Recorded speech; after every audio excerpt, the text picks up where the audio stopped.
analizar nuestro temita correspondiente a nuestra materia de historia, ¿sí?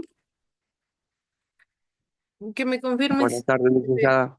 Muy buenas tardes, Steve. Bienvenido a la clase. Buenas tardes, Tabata. Bienvenida a la clase.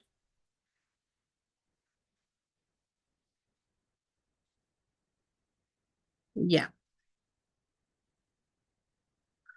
No sé si ustedes recuerden, mis chicos, que vimos la anterior clase. ¿Qué vimos la anterior clase, mis chicos? A ver, recordémonos.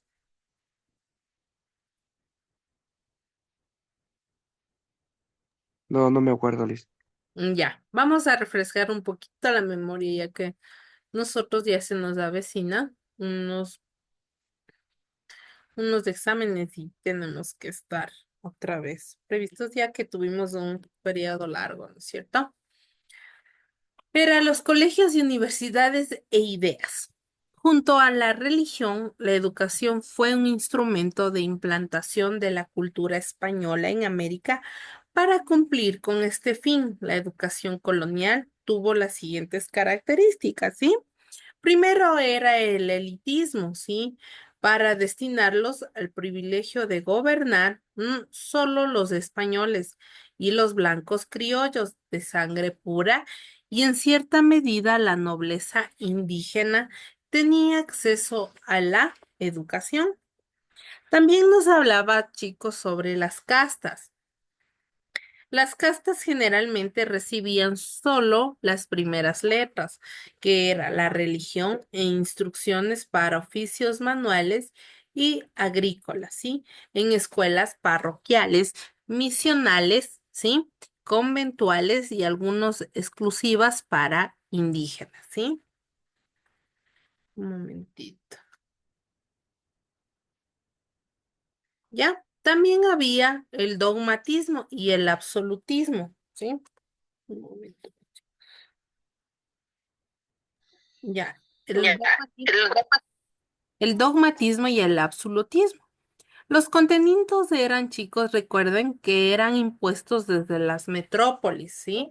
Y no eran cuestionables. Desde los primeros grados, los alumnos eran preparados para una educación universitaria escolástica, ¿sí? También recordemos que había el aprendizaje memorístico, ¿sí? Voy a poner un momentito a cargar mi laptop que se me está ahorita. eh,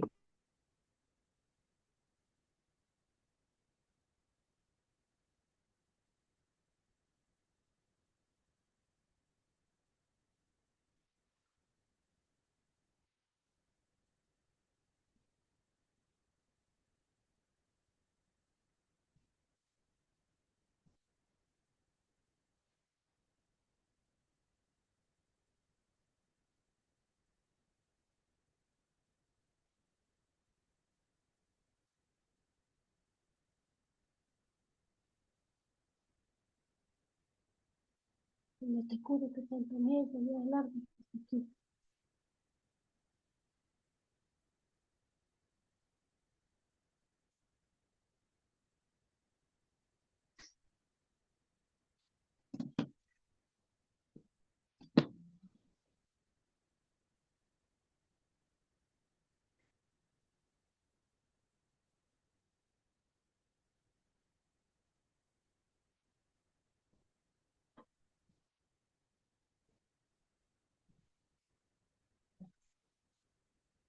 Bueno, los todos quieren ser presidente, cuando estoy enfermo, cuando estoy, y cuando yo estoy enfermo, a mí nadie me considera, nadie me dice, nadie me está diciendo nada a mí. Si enfermo así todo, no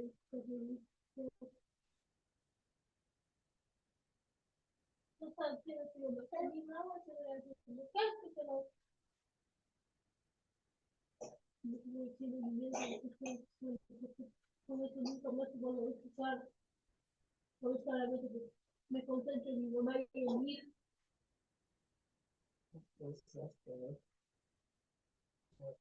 ya, mil disculpas, mis chicos. no encontraba mi cargador.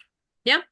Entonces, nos hablaba que el aprendizaje memorístico, la pedagogía se basaba en la repetición textual de las lecciones, patriarcalismo, que solo si se pertenecía a una familia adinerada, la mujer podía recibir educación generalmente limitada a las primeras letras, ¿sí? E instrucciones en oficios domésticos, como la religión y algún arte que recibían en escuelas femeninas dirigidas por órdenes religiosos, ¿sí? La religiosidad entre los conocimientos impartidos se encontraban las sagradas escrituras y la educación religiosa en virtud de patronato regio. Las órdenes religiosas se encargaron de la educación en América durante toda la época colonial. La rigidez implementaban la severidad y el castigo físico como medios disciplinarios. Las universidades en la colonia, la fundación de universidades empezó cerca de la segunda mitad del siglo XVI, ¿sí? En las principales ciudades de Santo Domingo, México, Bogotá, ¿sí? Estos centros educativos fueron fundados por órdenes religiosos siguiendo los patrones académicos de las universidades de Alcalá y Salamanca, ¿sí? Dado que las universidades fueron instituciones de formación académica para el clero. Fueron los sacerdotes y obispos quienes ocuparon las cátedras, además de clérigos, los funcionarios de la corona, ¿sí? Estuvieron entre los primeros alumnos de las universidades en América. Recordemos que en ese tiempo para acceder a la educación constante, sí, tenían que ser de la nobleza, tenían que tener dinero, sí, y poder. No obstante, la fundación de ciudades requería más funcionarios para nuevas instituciones de gobierno. Las cátedras se convirtieron en un medio para que los blancos criollos ascendieran a cargos administrativos en los virreinatos y así construirse en una clase más crecientes y privilegios. La escolástica, sí, aunque ya en la decadencia en Europa durante la colonia, el paradigma de pensamiento académico en las universidades fue la escolástica, llamada así por consistir en la enseñanza de la filosofía y teología en las escuelas superiores como las universidades. Por los escolásticos, los docentes, el pensamiento escolástico es la interpretación cristiana de filosofía grecolatina, en especial de Aristóteles, con el fin de comprender las verdades de la fe, teología. Los escolásticos podían suscribirse a una de las tres corrientes interpretativas de los tres maestros de aristotelismo, como eran Tomás de Aquino, que eran de los dominicos, Don Escoto y Francisco Suárez, quienes eran sobre todo teólogos cuyos pensamientos servían más como modelos a imitar que como inspiraciones para nuevas ideas por sus fuertes componentes de la metafísica y la teología. La escolástica fue el espíritu imperante en la colonia, periodo en el que mantener el estatus que entre la corona y la iglesia requería una justificación intelectual, así como la formación de burócratas y clérigos que garantizaron estabilidad al orden establecido. ¿Sí? Entonces, el día de hoy vamos a ver la estratificación social en la colonia. ¿Sí? Les voy a poner un videíto corto, ¿sí? Para ver la estratificación social que entienden ustedes y ahí damos nuestros puntos de vista, ¿sí? Un momentito. ¿Alguien me quería decir algo? Por ahí alguien me decía algo. ¿Ya? ¿Nadie me dice algo? O les voy a compartir mi material de trabajo, ¿sí? Voy a compartir, ¿ya? Un momentito, hasta que cargue ya.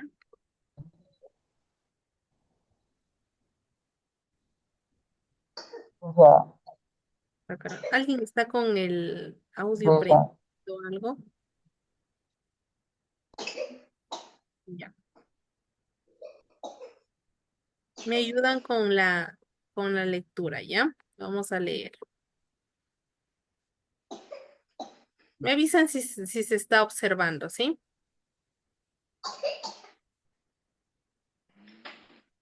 ¿Sí? Sí se ve, licencia, sí se ve. Ya, gracias. Entonces, la estratificación social, ¿sí? En la colonia, ¿sí? ¿Quién me ayuda? ¿Alguien está prendido el audio? Creo que es de Dianita.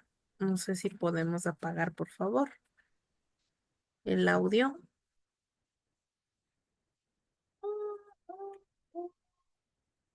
Ya, gracias. La estratificación social en la colonia, vamos a ver, como introducción, ¿sí?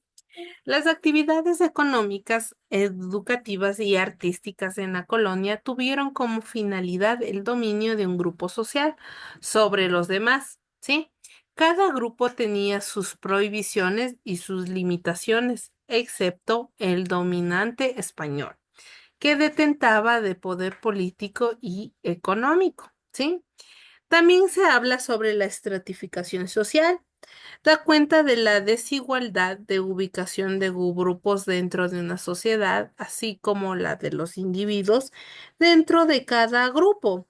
También permite comprender cómo funciona una sociedad y las relaciones entre los grupos sociales y los individuos, ¿sí? Un estrato, chicos, es un conjunto de individuos que comparten una misma posición social, ¿sí? La movilidad social. La movilidad social es la capacidad de un individuo de cambiar sus condiciones socioeconómicas, bien sea dentro de su propio grupo de movilidad horizontal como para desplazarse hacia otra movilidad vertical, ¿sí? Entonces, también se decía que eran las castas. Ay, perdón, un ratito, mis chicos, se salió hasta... Un momentito ya. Un momentito, mis chicos, por favor.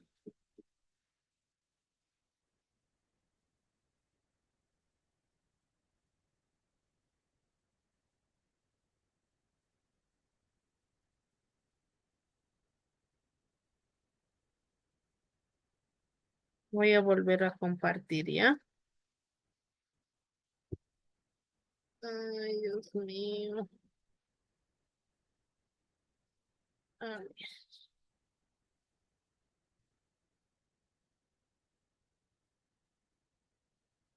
Ya sí se está viendo, chicos. Sí, Liz. Ya. Entonces, también se puede hablar sobre la estratificación social, la casta, ¿sí? Que es un grupo al que el individuo pertenece por motivos raciales o religiosos, desde su nacimiento hasta que se muere, ¿sí? Los estamentos son grupos cerrados a los que se accede fundamentalmente, ¿sí? Fundamentalmente por nacimiento, con la diferencia de que las pertenencias está determinada por razones socioeconómicas, políticas y culturales y profesionales. Sí, la clase social es el tipo de estratificación en la que pertenecían a un grupo, está determinada por criterios económicos, esto es según la cantidad de propiedades o del poder adquisitivos. El sistema de estratificación durante la colonia fue mixto, pues se puede entender desde los conceptos de estamento y castas, ¿sí? Por otro lado, Por otra parte, en la colonia se dominó castas a los grupos raciales surgidos del mestizaje, quienes ocupaban los lugares menos favorecidos dentro de la sociedad. Primero, los blancos españoles, que determinaban el poder político, que eran los virreyes, capitanes, generales, judiciales, loidores y magistrados, religiosos, obispos y arzobispos, ¿sí? También era la nobleza indígena y caciques, ¿sí? Cuyos privilegios eran conservados para que sirvieran de intermediarios entre las autoridades reales y a la masa indígena. Los blancos, ¿sí me pueden escuchar bien, mis chicos?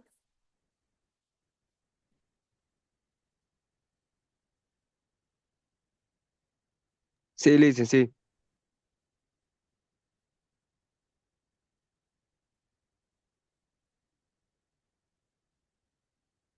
Entonces, los blancos nacidos en América eran blancos criollos que ejercían profesiones liberales, eran comerciantes o funcionarios de menor rango. En los cabildos aspiraban a situarse en el estamento superior y en algún momento pudieron merecer o comprar títulos de nobiliarios para acceder socialmente.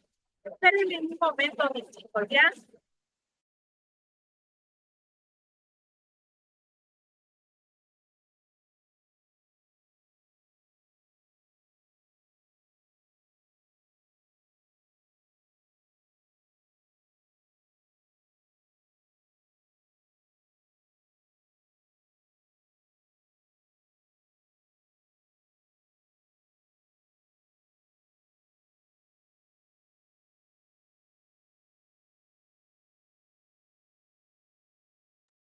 Entonces, podemos decir, mis chicos, que socialmente eran los blancos y los españoles, ¿sí?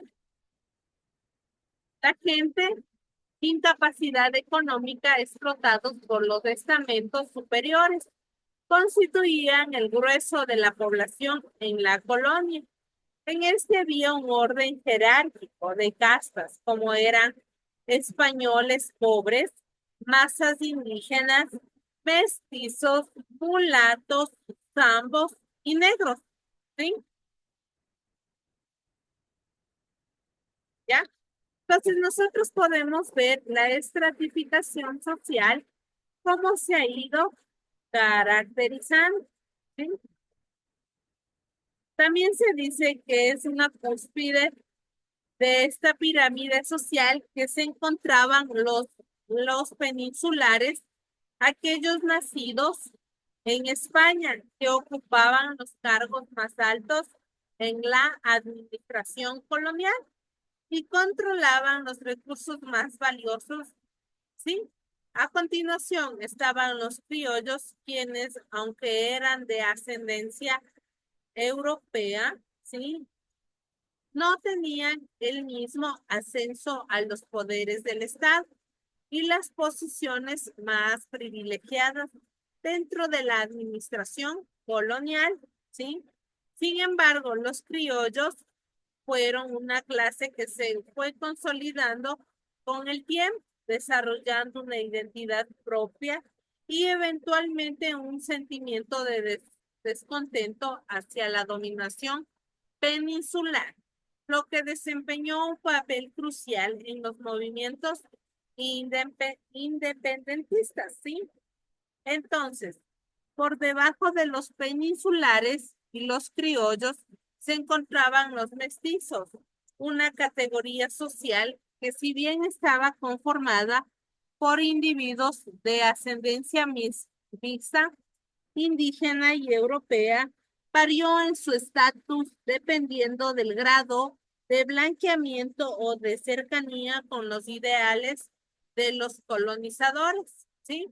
Los mestizos a menudo percibieron como una mezcla de razas inferior, eran considerados una clase intermedia, aunque su posición social era vulnerable y dependía del contexto local y regional. Además de los mestizos, había otros grupos como los indígenas y los afrodescendientes que, que ocupaban las posiciones más bajas en esta jerarquía.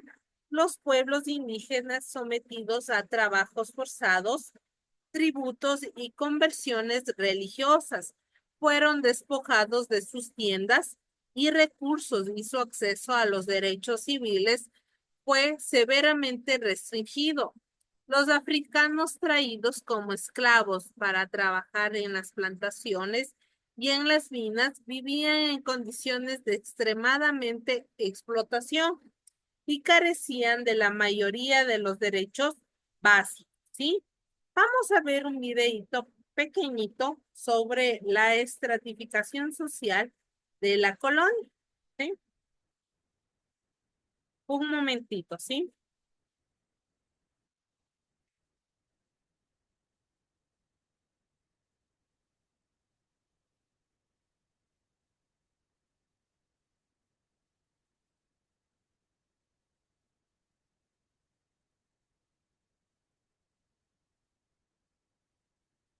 ¿Ya?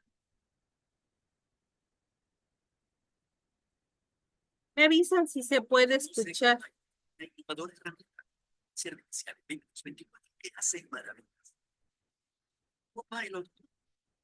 Saludos, chicas y chicos.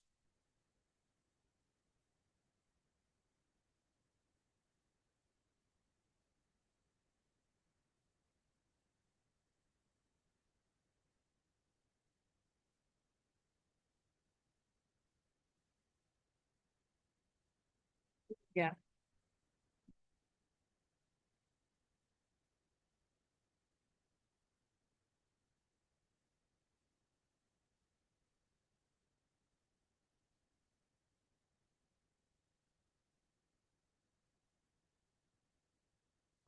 Entramos en idiomas. El día de hoy vamos a abordar una temática de historia, estratificación social en la época colonial.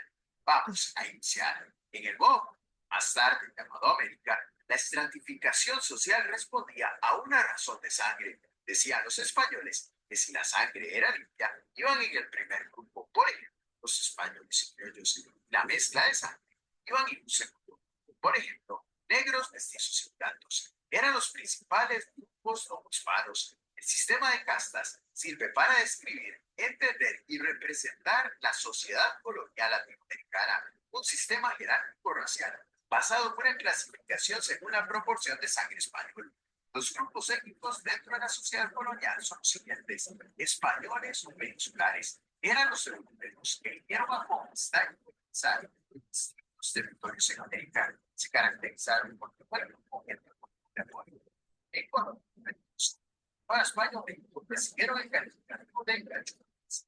Los criollos fueron hijos de españoles nacidos en América, aunque gozaron de buena posición social y económica, como el mismo de campo, donde su desempeñar cargos de importancia este grupo a partir del siglo XIX, yo por sus derechos por lo que fueron los principales protagonistas de la independencia política de las Filipinas, que era también llamado la Riva.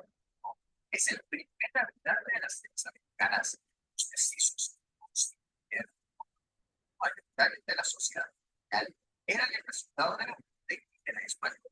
El paro era persona que en la mezcla de tres grupos antiguos, indígena, negra y española, latinos, solo se adoptaron en torno a la vida de los españoles, tal como el idioma, la vestimenta, la porque este grupo es importante en América.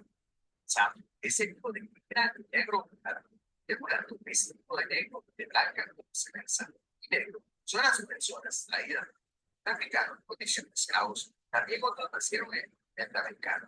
Eso son datos masivos de negro. Para los suscriptores al canal, dejar sus comentarios respecto a los vemos y los ¿Ya? Entonces acabamos de ver, ¿sí? nuestra, Saludos, nuestro chicas. videíto, pero Más investigación. ya. Entonces podemos entender que nos habla que la estratificación social por debajo de todo, este sistema estratificado se consolidó a través de diversas instituciones, como la Iglesia Católica, que no nos difundía la ideología de la supremacía de los europeos, sino que también jugaba un papel clave en la integración y control social, especialmente de los pueblos indígenas y africanos. Además de la evangelización y la educación, la Iglesia buscaba la asimilación de los indígenas y la reafirmación de las estructuras jerárquicas que favorecieron a los colonizadores. Sí, la estratificación social en la colonia tuvo consecuencias profundas y duraderas que no solo en términos de las relaciones raciales y de clases, sino también en las construcciones de identidades y distribución de los recursos, ¿sí?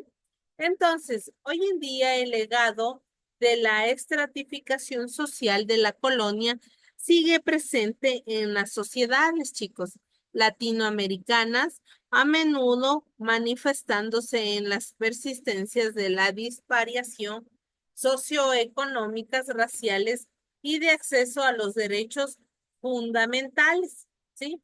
La jerarquía social y racial impuestas durante la época colonial no desaparecieron con la independencia y continúan afectando las relaciones de poder, la distribución de la riqueza y la construcción de identidades en muchos países de la región. Sí, la estratificación social durante la época colonial fue un sistema complejo que no solo organizaba a la población según criterios raciales y de origen, sino que también estructuraba las relaciones del poder, economía y cultura en el marco de la desigualdad. Este orden jerárquico no solo determinó el destino de los individuos durante la colonia, sino que sus efectos perduran hasta el día de hoy en la conformación de las sociedades latinoamericanas. Entender la estratificación social colonial es esencial para comprender muchas de las dinámicas sociales, económicas, contemporáneas de América Latina, ya que las secuelas de estas jerarquizan siguen influyendo en la realidad cotidiana de millones de personas, ¿sí? Entonces, ¿ustedes qué creen, mis chicos, que hasta el día de hoy existe el racismo de las personas negritas que le dicen, chicos, que ellos no tienen mucho acceso a recursos de trabajo, a recursos financieros? Hasta el día de hoy sigue habiendo el racismo. Chicos, ¿ustedes qué creen? ¿Qué creen Sí, Lisa, ustedes, sí, Steven? sí, de ley. ¿Qué? No le escuché tan bien, mi Steven. Digo que sí, Lisa, aún existe el racismo. ¿Sí? Todavía sigue habiendo eso, ¿sí? Donde el racismo, donde las personas, primero, que dicen que son negritas, no tienen el acceso fundamental, ¿sí? Para el acceso a la educación, a un trabajo estable, a una estabilidad económica. También las personas, dicen las personas indígenas, ¿sí? Recordemos que ellos, las personas indígenas, son aquellas que iniciaron incluso adoptaron las leyes de los españoles cuando vinieron la antigua colonia, ¿sí? Entonces podemos entender que la estratificación social ha marcado un punto muy fundamental para quitar el el derecho de que los negritos o las personas indígenas puedan acceder incluso a la educación. Antiguamente, chicos, recordemos que ellos antiguamente no podían acceder, incluso precisamente las mujeres no podíamos acceder a la educación, mucho más a ser en este caso en la actualidad docentes, ¿no? Ahora podemos las mujeres tener nuestros propios derechos, nuestras propias doctrinas, ¿sí? Nosotros incluso podemos las mujeres ya ser un poquito libres del yugo de la colonia, ¿sí?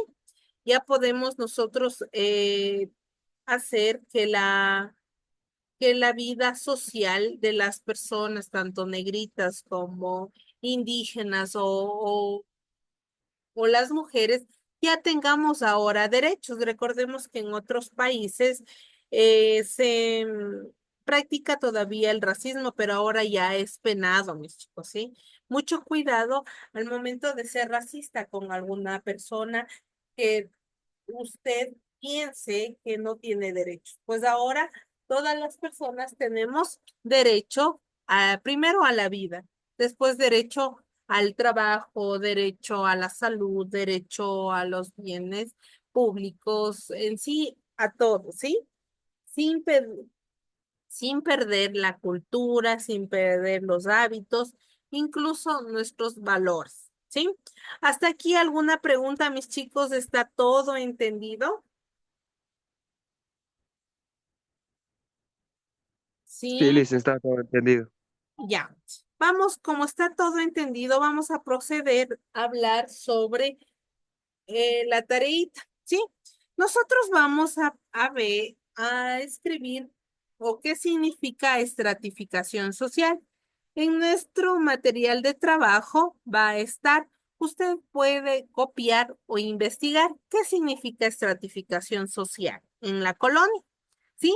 Podemos hacer en un párrafo pequeñito y analizarlo, ¿sí? Usted puede subir en un párrafo de 5 líneas y describir qué significa la estratificación social. ¿Hasta aquí alguna pregunta, mis chicos? Sí, Liz, ¿hasta cuándo hay que presentar la tarea esa? Espera, la tarea, ustedes como saben, yo no tengo problemas en ponerles a tiempo o decirle hasta qué fecha, ¿sí? Va a estar abierta la fecha para que ustedes suban. Podría ser esta semanita o hasta la otra semana, ¿sí? No habría ningún problema, mis chicos, ¿sí?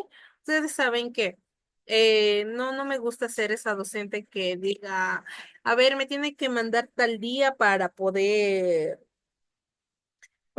calificar o no, no. Recordemos que los estudiantes no se caracterizan por una nota, sino se caracteriza por saber, entender los conocimientos y saber que usted está adquiriendo bien los conocimientos. Sí, un deber no le caracteriza, sí, solo es un adicional de su responsabilidad y obligación que tiene con la cátedra, ¿sí? No hay tiempo límite, puede hacer hasta la otra semana, no habría ningún problema, ¿sí? ¿Está Ok, entendido, Liz, Steve? muchas gracias. Sí, muchas gracias. No se preocupen, mis chicos. ¿Está entendido, Diana? Sí, Liz. Ya. Entonces, que tengan un excelente día, mis chicos. Cuídense. Pueden salir, ¿sí? Chao, mis chicos. Cuídense. Hasta luego, Liz.